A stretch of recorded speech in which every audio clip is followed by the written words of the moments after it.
people. Que pasa, suck, say what they do. Now, people, today I am wondering what is going on in silly season in Jamaica, because you know that every day we get up, it is something new. It is always some sort of drama, somebody losing their life, or a couple of persons losing their life. So people, the first thing that I am going to speak about is a video that I got from somebody that is involved in law enforcement.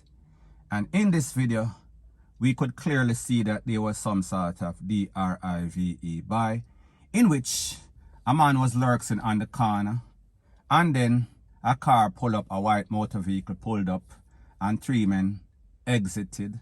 They pulled up very fast, first of all. 3 men exited, and the person that was lurking on the corner looked like he is some sort of lookout. He basically take himself, however, he was run down, and then people, it seemed as if him get couple can, because the way the man them screech upon him fast, I doubt that he could have avoided being taken out. So people, take a listen, take a look to the beautiful bean footage, and then I'll give my piece.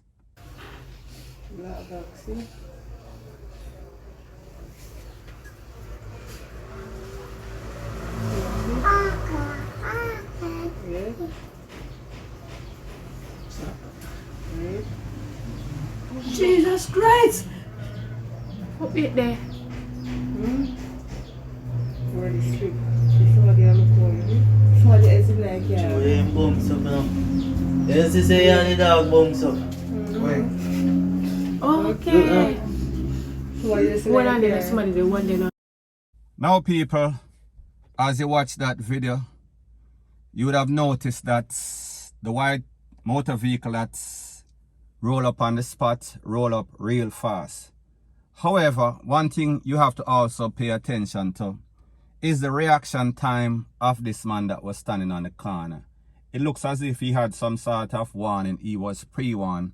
It looks as if somebody called him and tell him, say, listen, today is your day, so therefore get ready. So people, when I talk about get ready, it seems as if he was in the starter's block, because as soon as the car screech up and just blaze up on him, he basically take himself. However, people, like I said, he was shocked and I doubt if he made it. More than likely, him try to run, him try to take a break for it. However, people, these people in the car, they were fast. I'm telling you, they exited the vehicle very fast, and people, they did their deed. We see them come out and then blaze up the place. And then one even went back and blazed up a couple more cans just for reassurance. Now, people, when I watch a video like this, I notice a couple of things. I noticed that even the dog that was on the scene, he was confused. He ran left, he ran right. He was basically trying to evade or avoid, taking away himself, because he is wondering what type of world do we live in? The world really gone to the dogs. I also noticed that one of the assailants, he was on a mission, however, he had his pants sagging. So people, I say, these youths, they are not prepared. They are not really criminals, because the truth and the fact is that I don't know how you go on some sort of mission and you have to be worrying about pulling up your pants, you have your pants sagging. However, people, it is always style over fashion. So people, when we look at a video like this, we have to ask the question, what go through the minds of these youths? Because every day them get up, them plot and them scheme. They scheme all sorts of destructive things. They scheme all sorts of criminal act, and people, like I said, I don't know the underlying story. I don't know if this is some sort of a reprisal. I don't know if these persons are their opposition, their enemy, or whatever the underlying story is. However, people, we see every day we get up in a Jamaica, it is always something new. It is always a bunch of young men in some sort of motor vehicle, on some sort of yang bike. It is all about DEATH and destruction. And people, yet again, we see a next perfect example. However, what we always realize is that whenever these persons do their deeds, couple days, couple weeks, couple months after, they always get caught. Because sometimes they're not even using stolen car, and people, I am not saying anybody's supposed to thief people car. whenever they're going on any sort of mission. Me just say, sometimes that car is registered to the criminal, so therefore it is always easy for the popo to zoom up on the CCTV and basically get a registration plate, get a plate number, whatever, and basically find these people. However, people, like the saying goes, time is longer than rope, and time usually catches up. We are speaking about karma, point blank and period. So anyways, people, that is my views on the whole thing as it pertains to that. And like me say, it is just my views and opinion. It is not the gospel. Your views and opinion can be respectfully different from mine. But let me know what you think in the comment section. Bless up. Now, before I move to the next part of my video, please subscribe to my next channel. It is called Jamaica Dancehall Source, and I'll be pinning the link to that channel in the description of this video. Also, please subscribe to this channel, and when you subscribe, please press the notification bell or icon, and also press all in the option. Now, the next thing that is popping in the news, it is called the Teefs. They're on a rampage once again, and I am speaking about an incident that occurred at about 4 a.m. at a place called Woos Avenue. I am speaking about in Spanish Town in the community of Monticello. Now, based on information, it is said that a set of men, at least 3 men, were in a car, and they were removing copper wires that belong to some sort of Digicel or Flow, one of those companies that is used for internet, rate, lele, blue, blah, blah.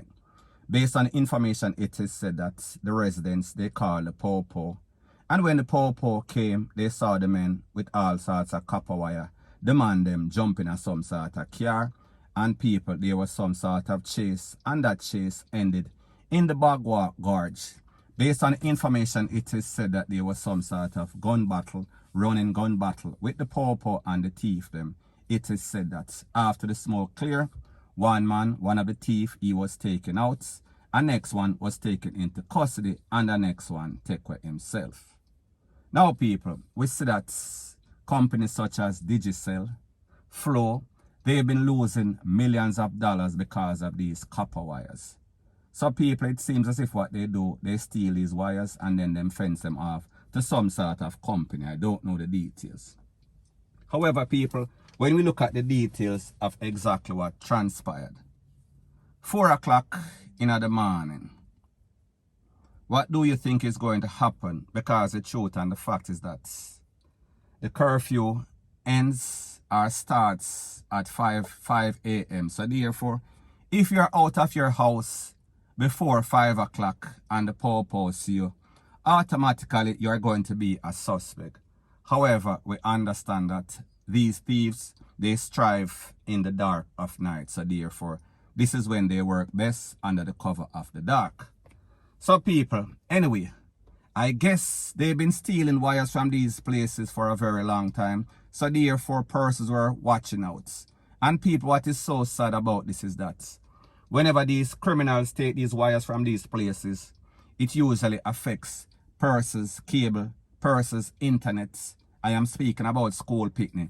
So therefore, not only are they stealing multi-millions of dollars from these establishments, they're also inconveniencing students, college students, picnic school, primary school, basic school, whatever, from doing their work. So people, at the end of the day, these people, they are all for themselves. They don't care about inconveniencing people. They feel as if every day they are supposed to get up and pray upon people things. However, people, we say this time, 3 out of 3, one get caught up, one gone, one get locked up, and the next one take away himself. People, it is only a pity that all 3 of them could not have lost their life on the spot. Now, people, one very important detail about this thing. Based on information, it is said that there was some sort of chase. And people, one thing we realize with most of these cases that end up in some sort of chase, they always either crash, lick up in some sort of wall, flip over.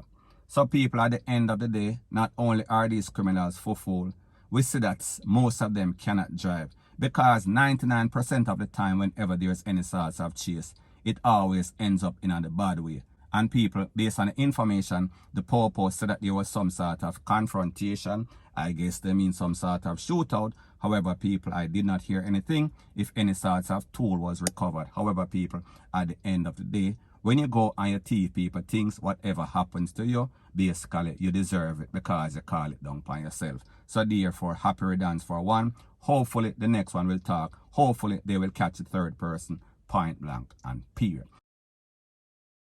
Now the next thing that is popping in the news is that we see that the Popo held a 15-year-old and he is a suspect in a double takeaway in a place called Russia we are speaking about in Westmoreland. Now people, this incident occurred on July 13th. Based on the information, it is said that at least 4 persons, 4 suspects, went to the house, them caught up 3 people. Out of those 3 persons, a couple, they were taken out on the spot. Next person was taken to the place of recovery. Based on the information, it is said that maybe about 48 hours ago, the Popo did some sort of special operation and they caught these youths on Rickett Street. So therefore, the persons, the couple, lost their life in a place called Russia in Westmoreland on the 13th. By the 26th or the 25th of August, 2 suspects. Now people, everybody knows that the last suspect that they caught, he was 15. However, based on the information from the Popo, it is said that there was also a next suspect that was caught a day after the triple. However, people, that suspect, he is younger than the 15-year-old. He is actually 14. So people, out of 4 suspects, 2 suspects between the age of 14 and 15. The other 2, the Popo did not mention. So people, what this shows you is that these criminals, they are getting barefaced, they are getting brawling, and even they are getting younger. Well, as a matter of fact, a lot of the persons that are committing most of these crimes that we see in Jamaica, they are very young. Most of them are under 20. However, the average age of a lot of these youngsters that start is maybe 14, 15, 16. By the time they are 16, they are in the prime of their career. So people, it only shows you that it seems as if these gangsters, these dons, these so-called shot callers, they are recruiting a lot of these young men. And they're able to recruit a lot of these young men because they are from some sort of dysfunctional home. There's no sort of family structure.